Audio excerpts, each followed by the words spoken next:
My apologies, everyone. I'm still here in the backpackers. My phone ran out of time, so I had to put a pause, and hence the second video. Just to quickly recap, I spoke about Sugar Boy and the effect his life had on me. His actions caused me to feel rejected by God. For if I'm not even welcome in his house, the church, where am I welcome? Where is home?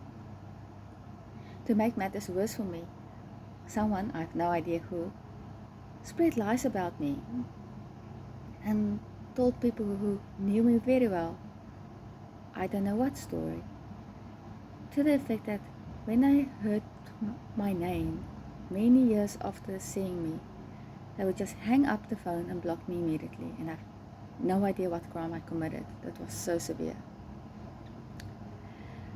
So, with no anchor anymore and no family, life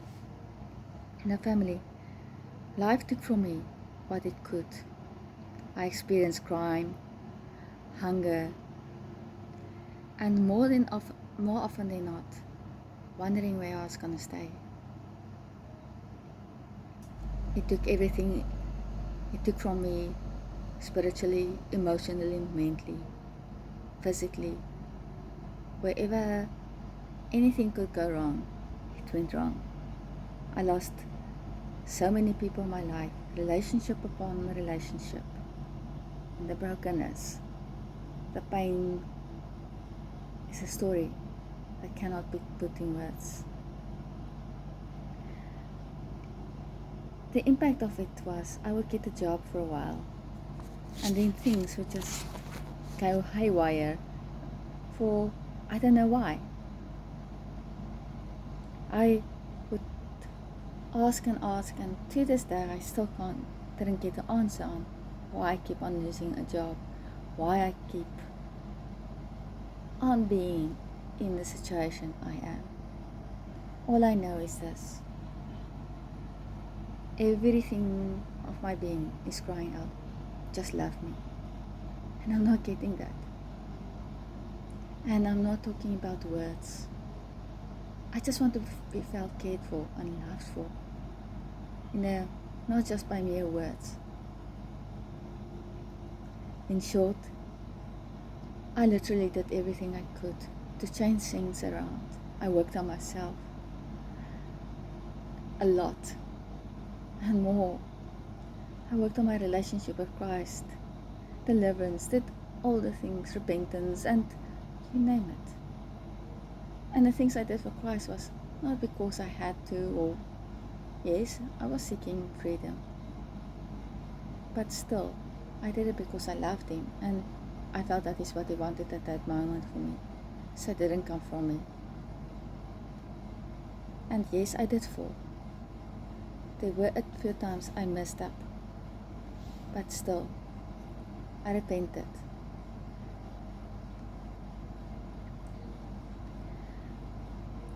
The one thing I didn't do though was I didn't manipulate people. If I did that, I would have not lost my job. Or I would have had great relationships. I would not have been wondering where I was going to sleep tomorrow night. I've seen it over and over again. People just use manipulation to get what they want, and I refuse to go that route. I didn't use domination or intimidation. And I didn't go to the clubs, didn't drink, didn't smoke. If I did that with my colleagues, they would have accepted me, but I didn't do that. That would have made a difference if I chose sin, but I didn't. So, in the midst of all my attempts and everything I did, I still failed. I always hear I need to do this and that, but it is never enough. And these very same people are quick to turn around and say, not by works. Choices. I always tried my utmost. Best to put God first, inquire from mentors. But I have no evidence of that no fruit to show. I'm sitting here in front of you in clothes that has not been washed in weeks, just because I couldn't. Before my return to South Africa, I was literally preparing myself to sleep under the stars on a nearly highway that was being built but not being used yet, and God rescued me from that. Yet, a few nights ago, I found myself exactly in that position, spending the night under the stars.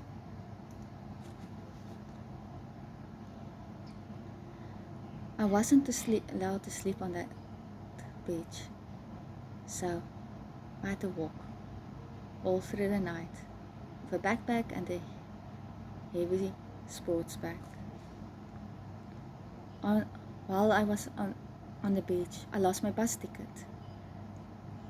And so when I finally reached the road, I was some distance away from the nearest town, and I had to walk. And people thought I was a beggar, so much so that they literally would cross the street to avoid me.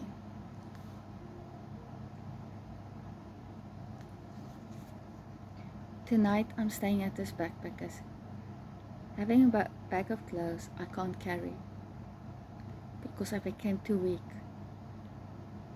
But no one wants to keep it for me. So tomorrow, in this rain and cold, I'm out on the streets again, unless God comes through. Shelters isn't a possibility for me for a few very valid reasons. And this is what I became, a homeless woman, living on the street, a boemelaar, not a beggar yet, but close. With dirty, torn rags, and my sons are suffering the most.